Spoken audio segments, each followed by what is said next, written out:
CITU समर्थित Sundargarh industrial मजदूर union पक्षर विभिन्न दाबी नहीं आज आरंभ होइथिबा धारणा ईएसआईसी सह निर्देशक तथा कांसबाल ईएसआईसी हॉस्पिटल अधीक्षक लिखित प्रतिश्रुति पर प्रत्याहृत होइछि।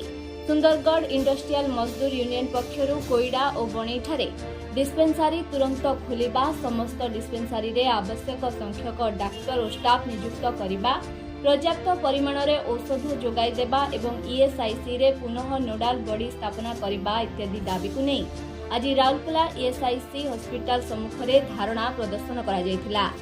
ईएसआईसी हॉस्पिटल पक्षरु ईएसआईसी सह निर्देशक तथा कांसबाल ईएसआईसी हॉस्पिटल अधीक्षक लिखित प्रतिश्रुति पर धारणा प्रत्याहृत होइथिला।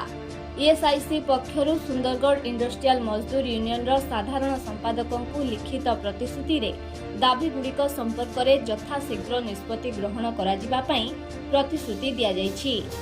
बणई एवं कोईडा रे मत डिस्पेंसरी ईएसआई तरफ खोल जा कथा जो थे मेडिकल सुपरिटेडेंट कांसबाल से आसते से जहाँ लिखित प्रतिश्रुति देते से कहते बणई रे ऑलरेडी 3 एकर जगह निया सारी सेठी से माने डिस्पेंसरी तैयारी करेंगे।